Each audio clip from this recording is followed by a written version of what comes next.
Good evening, and good evening. Welcome to TT&T, Truthful Transformation Thursday here at the Birdgrass Missionary Baptist Church, located at 2300 Haines Street, Louisville, Kentucky.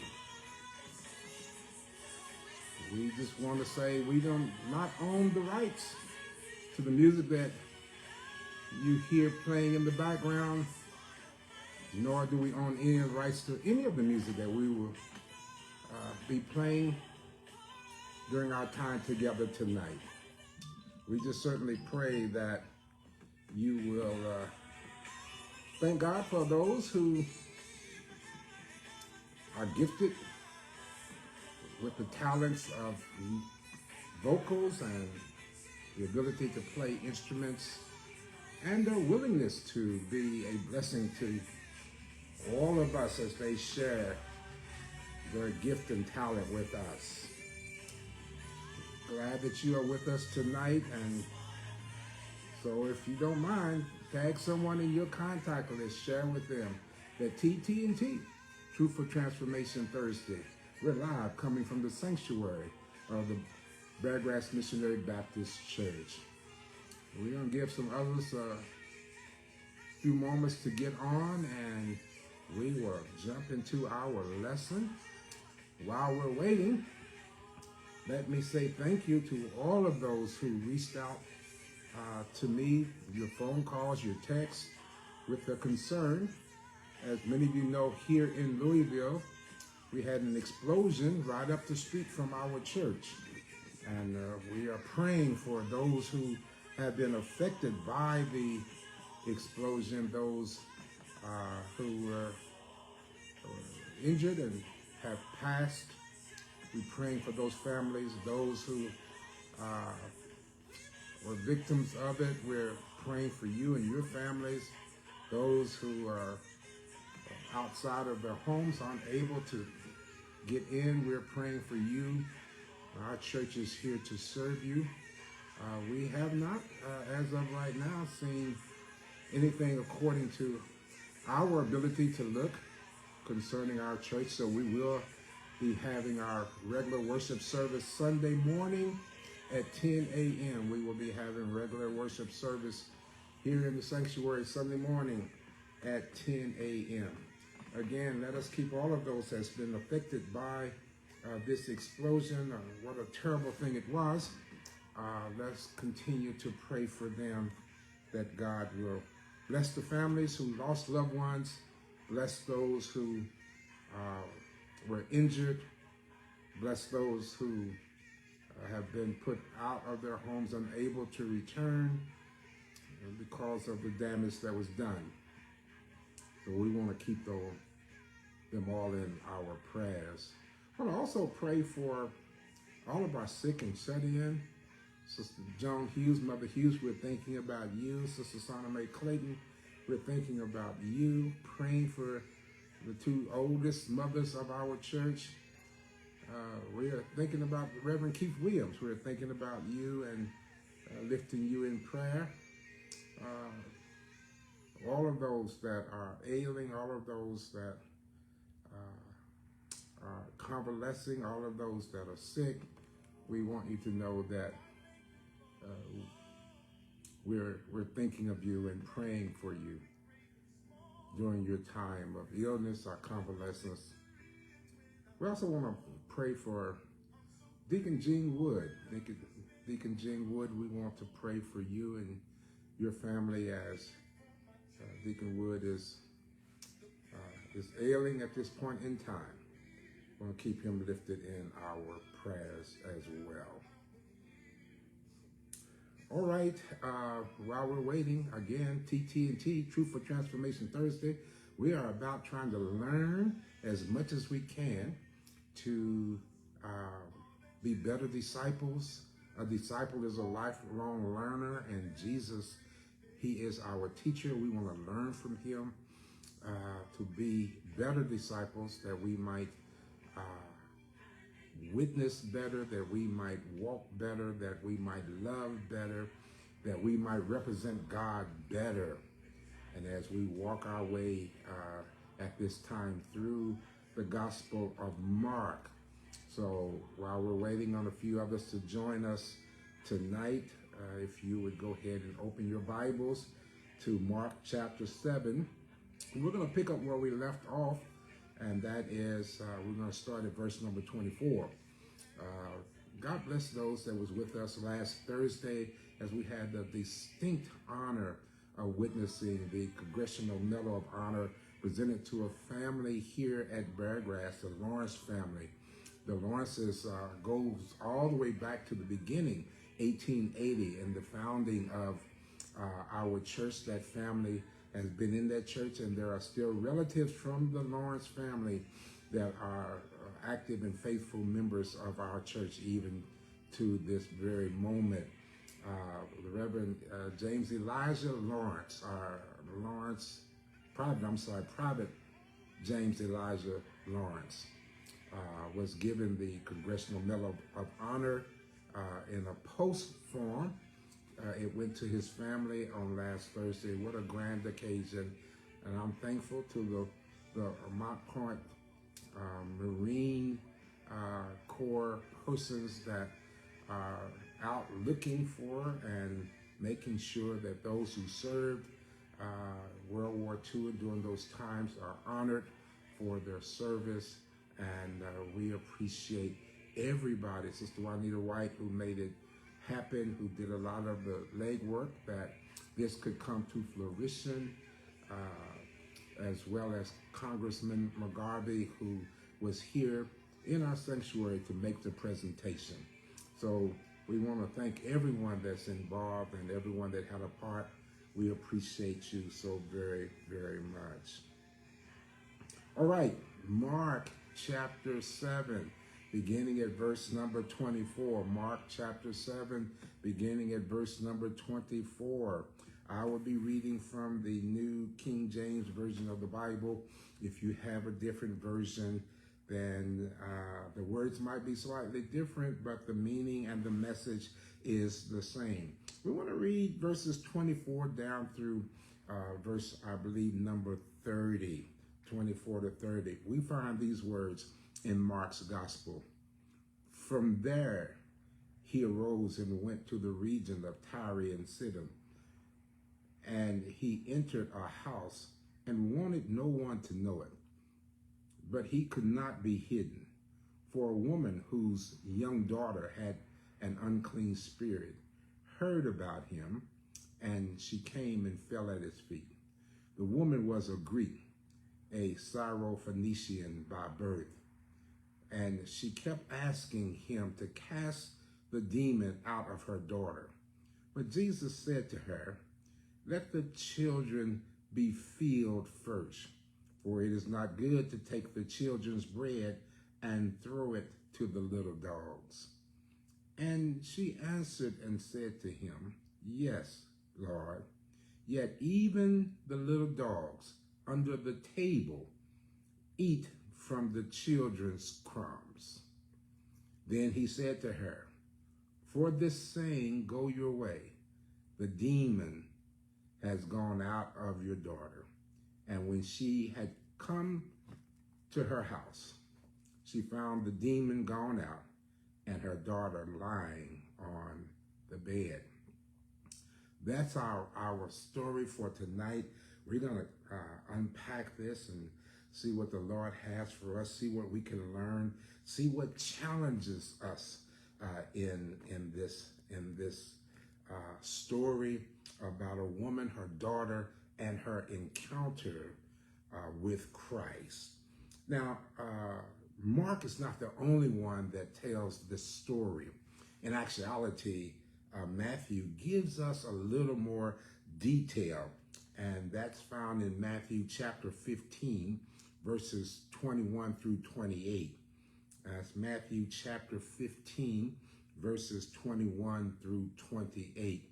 If you would go ahead and flip back to Matthew chapter 15, and let's read, because again, Matthew, who tells the same story, gives us a little more details as to what took place with this encounter of Christ and this Gentile, this this Syrophoenician woman who had a daughter who was possessed by demons. Matthew chapter 15, if you have it, verse number 21. And again, I will read from the New King James Version of the Bible.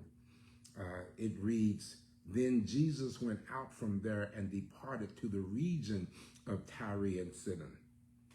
And behold, a woman of Canaan came from the region and cried out to him, saying, 'Have mercy on me, O Lord, Son of David. My daughter is severely demon possessed.' But he answered her not a word." Put a pin right there because that's important. He answered her not a word. And his disciples came and urged him, saying, "Send her away, for she cries out after us." But he answered and said, I was not sent except to the lost sheep of the house of Israel. Then she came and worshiped him, saying, "Lord, help me." But he answered and said, "It is not good to take the children's bread and throw it to the little dogs."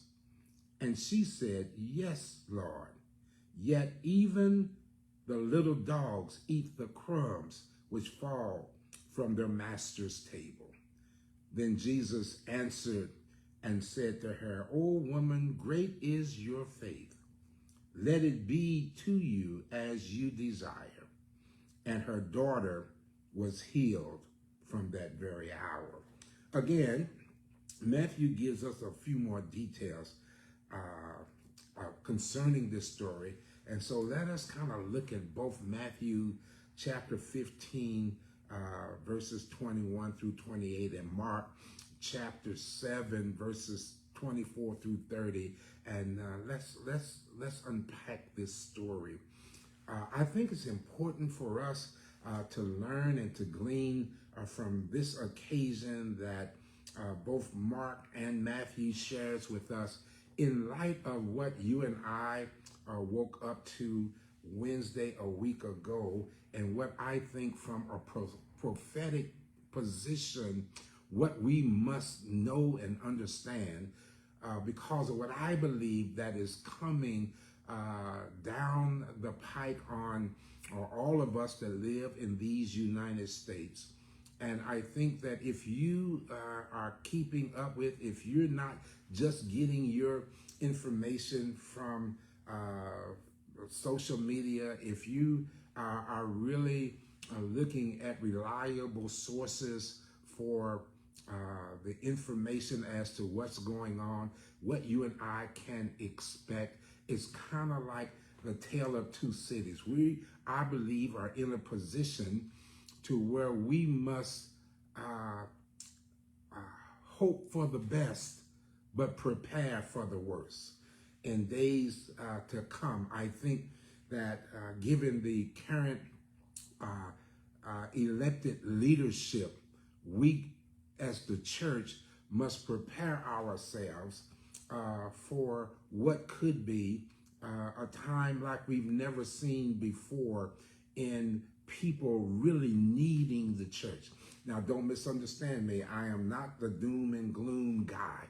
I am not the guy who says, "Oh, we just need to throw in the towel. It's going to be horrific." Actually, I really believe that this is a great time for the church to be the church.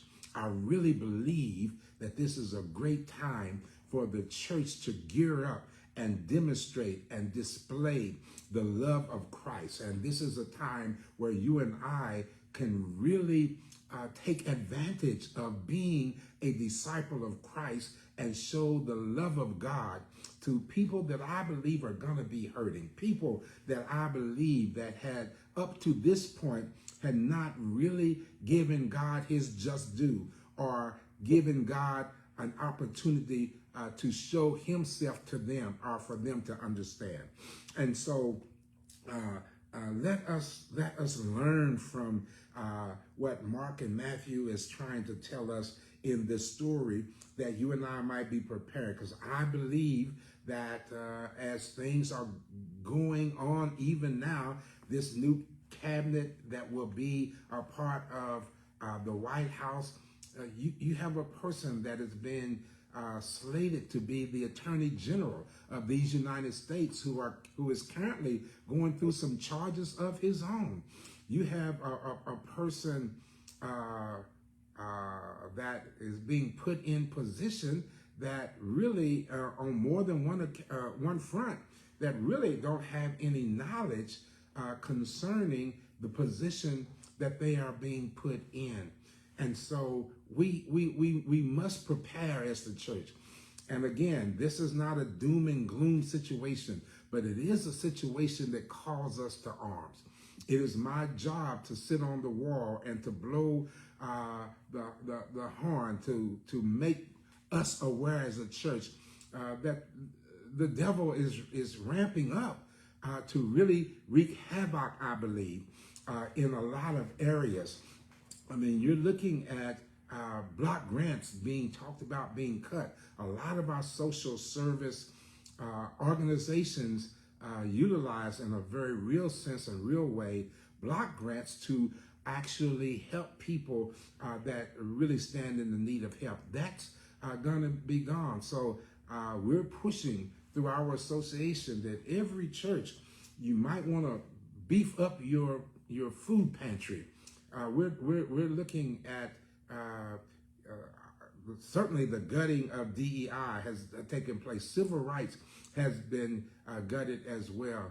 When you're talking about one particular party having the White House, having the Senate, having the Congress and the Supreme Court, then I think that you can look forward to some things that we're not accustomed to, some things that we're not used to. So what does this story that we read here in Mark chapter 7 and Matthew chapter 15, how do we glean from it that will help us in times that I believe that we are facing beginning even right now? Matthew says, then Jesus went out from there and departed to a region of Tyre and Sidon. And behold, a woman of Canaan came from the region and cried out to him, saying, have mercy on me, O Lord, son of David. My daughter is severely demon possessed. And that's what Mark has to say. That's how Mark opens up this particular story. I'm sorry, that's how Matthew opens up that particular story. Mark opens it up by saying, from there he arose and went to the region of Tyre and Sidon, and he entered a house and wanted no one to know it, but he could not be hidden. For a woman whose young daughter had an unclean spirit heard about him, and she came and fell at his feet. That's verses 24 and 25. And so Christ was trying to find a place where he could go and rest. He was looking for a place that could be a place of solitude for him. But because of his reputation, because of what he had already done, because of the people he had already blessed, because of the people that he had already delivered, because of the people that he had already taught, his reputation preceded him, even in a Gentile area, because here Tyre and Sidon was a place where it was predominantly Gentiles. It was a place where you would have thought that maybe they didn't know a lot about Jesus. It was not fully occupied or overran by the Jewish population. It was a place where, again, the population was predominantly Gentile. And you would imagine that you would not see many Jews in Tyre and Sidon because of the number of Gentiles that was there, because the Jews at that time looked at the Gentiles as dogs. They looked at the Gentiles as second-class citizens. They looked at the Gentiles as not being fit and or appropriate to even be in their company. If you remember, even when Jesus met the woman at the well. It was over a race issue. It was over an issue that her blood was not the pure blood of the Jew, and therefore the Jews had no dealings with her or with her kind. And that's much like we're seeing some of the fashions in 2024. They think they're better than other people. They think that other people ought to be beneath them. Other people ought to be under them. Other people ought to be nothing but servants to them. In other words, they kind of look at other races as being nothing but dogs. And this was the attitude that the Jews had towards the Gentiles during this time of Christ. And so he goes to a place where he feels that he could probably get away to get some rest, only to discover that his reputation preceded him, which suggests to us that if we are lifting the name of Jesus in the way that we should, if we, the church, is really lifting the name of Christ and witnessing to his goodness and his mercy, then places where you would think that Jesus would not have a presence, he would have a mighty presence. And places where people are looked down upon, they would know that if they wanted deliverance, if they wanted help, that they could at least come to Jesus and seek the help that they need. And I think that what we're going to discover in the weeks and months and 2, 3, 4 years to come, that we're going to be invaded, if you will, encountered. We're going to be seeing people that maybe we have not seen before, who's looking for Jesus, who's looking for the one that they believe can deliver them out of their situation, that can help them with the struggles that they are facing just to survive, just to live. You do know that the Supreme Court has given the sitting president free, if you will, free will to do whatever he wants without any consequence. Immunity to whatever he does as long as he's the sitting president, and there will not be consequences for that. And even the president-elect has said that he would give the same type of immunity to the policemen that police our streets throughout these United States, which to me is nothing but a dog whistle for those who are already bigots, for those who already have issues of supremacy, to just do what they want to anybody that they want, because they know that there's not going to be any consequences. And so here Jesus is going to a place to try and have some solitude, but yet because of his fame, because he had delivered and healed and blessed so many other people, his reputation preceded him. And the Bible tells us that there was a woman who was a Syrophoenician woman, which means that she was a woman of Canaan. Before, if you go back to the Old Testament, you know that that the children of Israel, when they crossed the Jordan River, what the land that they possessed was the land of Canaan. And the people that occupied Canaan at that time are the people that got put out of Canaan. They were people that God said, this land belongs to my chosen ones. This woman was considered one of those, a Syrophoenician woman by birth, is what Mark tells us. She was a Greek, if you will, and she went to Jesus not for her. She went to Jesus because of her daughter, which suggests to us that there are going to be folk who I think are going to come to the church because they have a heart for the other folk that are hurting and that are suffering. And it also suggests to us that as things unfold here in these United States, that the church ought to have a heart for those who are in pain and those who are suffering and those who are struggling to find their way. Now, I know that we can go into a whole lot of if and they should have and would have and could have. They should have come to church before now. They should have but that's not the case. We got to deal with the fact that because God has a heart of passion for us, we then in turn must have a heart of passion and mercy and love and extend that for others. As God has extended it to us, we must in turn extend it to others. And she came to Jesus, the Bible says, and kept asking him to cast out the demon that was possessing her daughter. Now, Matthew says that in actuality, although it looked like Jesus was rejecting her, it really wasn't at that time a rejection, because Matthew says that for a moment he paused. He didn't say anything. Mark doesn't tell us that he paused, but Matthew tells us that he paused. And when he paused, that his disciples said, "Send her away. She's crying out."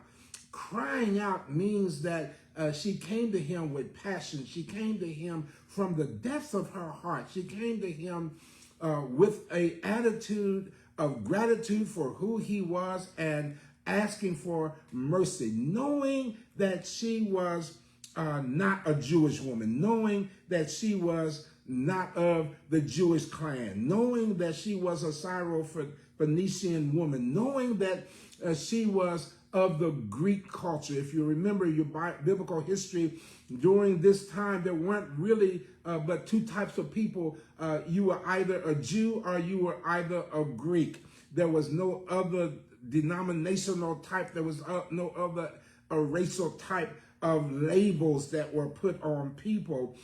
So here she comes to Jesus knowing that she's an outcast from the beginning, which really kind of suggests to us that we, the church, must prepare ourselves to receive everybody regardless of who you are. I know we say that all is welcome and anybody that can come, but we don't necessarily act like we welcome everybody that comes in the door. We don't necessarily act like those who come who don't look like us, or who might be tatted up, or who may not dress like us, or whatever the case may be, don't fit in our little comfortable mode. We're going to have to look beyond that, and as a church, look at the hearts of the people that I believe will turn to the church, looking for Christ to intervene in their particular situation. You do know that it's being talked about that Social Security is going to be dismantled. So we're looking at everything from social service to Social Security that might be impacted by this particular administration that will take office in January. And as ironic as it is, the inauguration is also the day that we celebrate Dr. Martin Luther King's birthday. I don't know. I'm not trying to put a spin on that, but I just make mention of it. How about that? And so she comes to him and she tells him about her daughter. He pauses. Then he hears from his disciples. He hears from the ones that are supposed to be learning from him.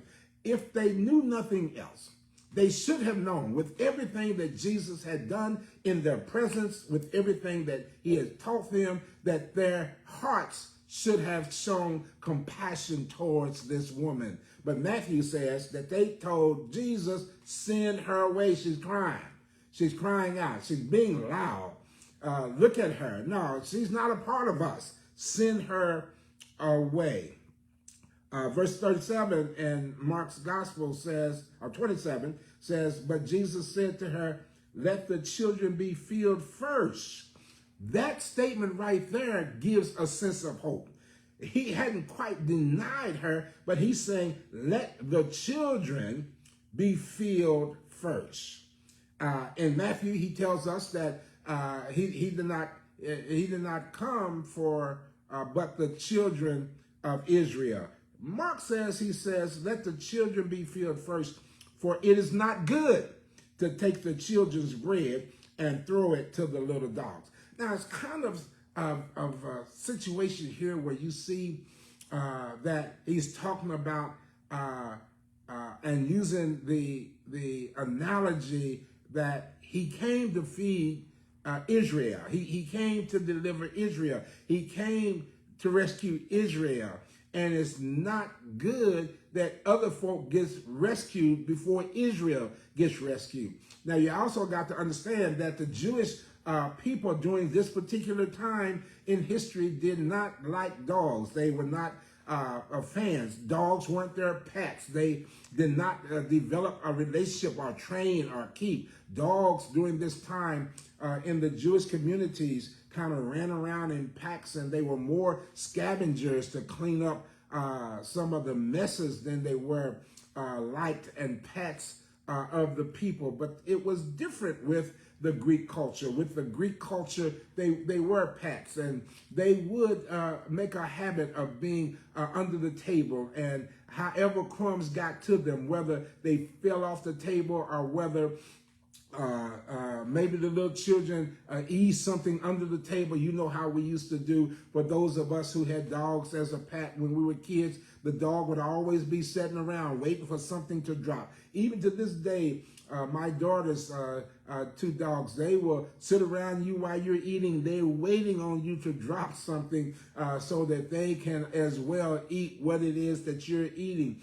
And when he came at her and said that the children must be filled first, for it's not good to take the children's bread and throw it to the little dogs, she comes back with a demonstration of her faith and a persistency. She answered, verse 28 said to him, "Yes, Lord, yet even the little dogs under the table eat from the children's crumbs." What she understood was the power of Jesus was more than enough for the children that he came for, as well as for the Greeks, which would include her daughter. She understood that God's power was not limited to just one group of people. Now, I contend that whatever we will face over the next 2 or 3 years, God's got the power to see us through. God's got the power to make sure that we can get through. This is a marvelous time, again, I say, for the church because of that fact, because of the fact that God's power is unlimited. And if we go to him right, keep in mind, look at how she went to him. She didn't go to him boastful. She didn't go to him prideful. She didn't go to him as if she deserved and wanted for him to do her a favor or to answer her request, but she went to him humbly and asked, and even to the point where she says, "I don't even need the whole loaf. I don't have to have a hunk of the bread. I don't have to even have a slice. But what I understand is you got enough power in the crumbs that will fall off the table." The old preacher would put it like this. He would say that what she understood was the same flour that was in the loaf was in the crumb. The same yeast that was in the loaf was in the crumb. The same baking soda that was in the loaf was in the crumb. And I'm saying the same power. She understood that the same power that was in the loaf that was going to the children was also in the crumbs that was falling from the children's table. And therefore, the dogs could also benefit from the power of God. And I'm saying to us that we must have an attitude as a church to understand that God has a power that is deserving to be shared with those who will come to our churches across this land and country. Those who will not maybe know. Keep in mind, she wasn't there for herself. She was there for her child. I don't know if her daughter even knew Jesus or knew anything about him, but I would suspect that maybe is a good chance, being a Greek child, maybe she didn't, but her mother knew. And I say that to say this, that we have a couple of 3 or 4 generations from my generation that I don't believe know Christ in the way that you and I know Christ. I believe we have churches full of folk that we are missing 2 or 3 generations, and they don't know, but they would, through, I think, instinct, say that if life is lifing and it has turned topsy-turvy, where do I go? I've heard about the church. I've heard about people talk about Jesus, and so therefore let me go to the church and let me seek our Christ as my deliverer in this situation. So she answered, yes, Lord, yet even the dogs, the little dogs under the table, eat from the children's crumbs. And then Christ saw in her a faith. He saw in her a depth of appreciating and a knowledge of acknowledgement, that she acknowledged who he was. She acknowledged who she was. I mean, let's face some real facts. You and I are nothing but wretch undone. We're nothing but filthy rags in the sight of God. We're just like the little dogs, but thanks be to God that he loves us enough that he's even willing to give us the crumbs that fall from the children's table. And so Christ says to her, for this saying, go your way, the demon has gone out of your daughter. And when she had come to her house, she found the demon gone out and her daughter lying on the bed. And Matthew kind of helps us to see that as well. Matthew says that, and she answered and said unto him, yes, Lord, yet even the little dogs under the table eat from the children's crumbs. Then he said to her, for this saying, go your way, the demon has gone out of your daughter. And when she had come to her house, she found the demon gone out and her daughter lying on the bed. It was interesting that the writer included that the demon was gone, but the daughter was still lying on the bed. And I suggest that possibly the mere fact that she had to deal with that demon, that she had to wrestle with that demon, that she was exhausted from the demon, but now the demon is gone, she gets an opportunity to get some rest, because you sure don't have no rest when the demon is possessing you. You don't have no peace when the demon has taken control of your life. And so all I want to tell us tonight is that you and I must be aware of what our responsibilities as disciples of God are. We cannot be like the disciples and say, send her away because she's crying out. We have to receive her as Christ received us. We must open up our arms. We must open up our churches. We must come together. Quit being jealous of one another. Quit being putting each other down, but coming together, because we're going to need each other. I'm convinced in the days, weeks, months, and years to come, we're going to need to bind together to get through what I believe is coming for our people. So, child of God, whatever you do, strengthen yourself. And again, I am not talking in the sense of being defeated. I'm not talking in the sense of being afraid. I'm saying now is the time that you and I really need to step out on the faith of God that we have, and actually demonstrate the power of God even in difficult times and difficult situations. I think it's a marvelous, again, opportunity for the church to step up and be the church, for the church to prepare ourselves to receive people and to show and share the love of God with them. I believe that God has given us opportunity to make a difference in the lives of many in the days to come. Now, I will throw this in for free. I think we're going to be faced with some challenges that we have not been faced with before.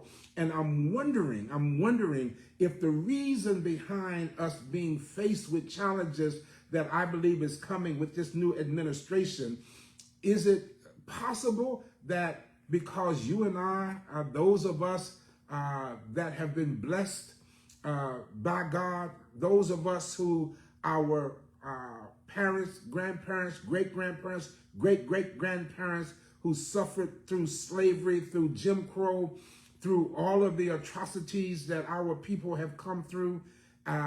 Is it possible that when they prayed, Lord, let my children and my children's children and my children's children's children have it better than I have it, let them live a better life than I have lived, and we, me and you, and the generations that have come after us are the answer to those prayers, because we're living better than we ever lived as a people before. We have more than we ever had in this country as a people before. Could it be that as we should have gotten closer to God, but because we are blessed the way God has blessed us, instead of getting closer to God, we have drifted farther away from God, and God is saying simply, I'm gonna permit some stuff to happen that's gonna draw you back to me.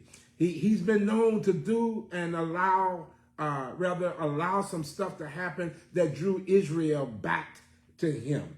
So I think, child of God, that you and I, in the midst of all that I think is coming our way, have to examine ourselves and make some corrections. Examine ourselves and show some deeper appreciation to God and all of the manifold blessings that he has blessed us with. And so let us take some lessons from this story. Let us understand that persistency will work. This woman did not give up because she didn't get a yes answer in the beginning. She didn't give up. She kept coming back. She kept persisting. She kept challenging. She kept praying. She kept stepping out on faith. And I think that that's a lesson that you and I must really put in our spirit, that we got to be able to be persistent in our faith and persistent in our prayer. I think if we can be persistent in our prayer and persistent in our faith, we're going to see the difference and the benefits of those acts in which we're asking God to bless us with. The second thing is that we, although are not a part of certain families, don't mean we are not a part of God's family. All of us are a part of God's family, and God intends for us to be that, and we must receive that from God and allow God to do what God can and will do in our lives. The other thing that I think that we must understand is that whatever portion in God, in other words, however you want to bless me, I'm going to be satisfied.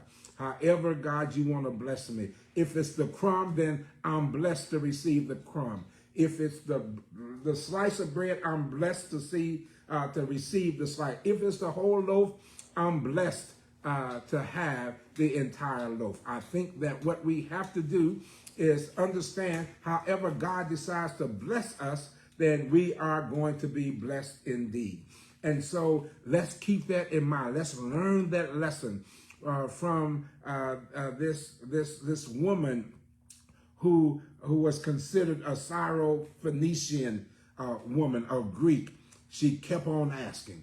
And let us not give up. Let us not throw in the towel. Let us not turn and say, this is it. But let us understand that God is looking for our faithfulness. God is looking to see if we're going to be persistent.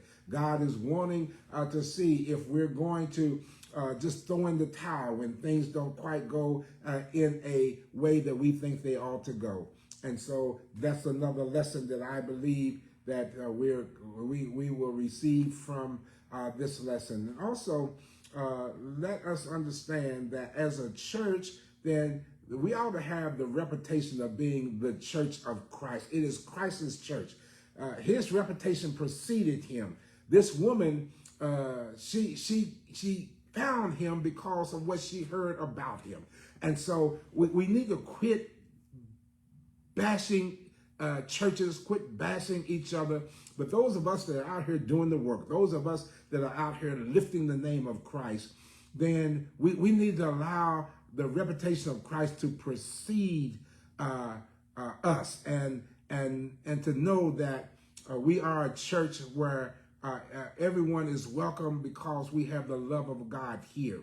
And we want to pray for them regardless of their background, of their ethnicity, of where they come from, or what side of the tracks they might live on. Because let me tell you, there are some in this country that feel like that the president-elect was a divine call by God, and that God answered a divine prayer. Well, I just come to tell you that God has a divine will and a permissive will, and sometimes that God's permissive will permit some things to happen, or all the time his permissive will permit some things to happen, but he has a divine will, which means he has a purpose behind what he permits to happen. And so I don't believe that that is a divine call. I just believe that God permitted it to happen, because I can't see that being divine with all of the immoralities that accompany that particular individual, all of the hatred and and all of the things that comes with that has been made known to that individual. So let us take these lessons, disciples. Let us learn. Let us be ready. We got this. We are people of faith. We are not a people that don't have hope. We are a people of faith. But we need to be prepared. And that's all I come to tell us, is that we need to be prepared. And so that's all I have for us tonight. We'll finish out a little earlier than we normally do, but I want to thank you for being with us. I want to thank you for sharing your time with me tonight, and thank you for those that have joined us. Let us get ready. Let us get ready to be the church. I'm so excited about the possibilities of us having the opportunity to really lift the name of Jesus and really be the church that God is calling on in these last days in this sin-sick world. I'm really excited about how God is going to use the church to be a blessing to so many people. And so let us get ready, church. Let's get ready, disciples. Let's prepare ourselves to demonstrate the love of God with everything that is within us. All right. Thank you again for joining us.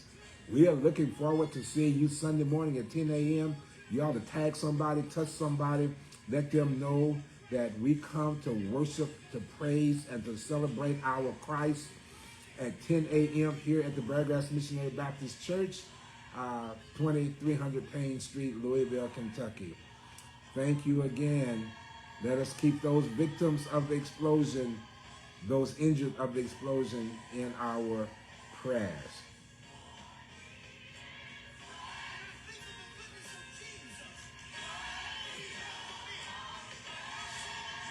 This music, we don't own the rights, but we're glad to share.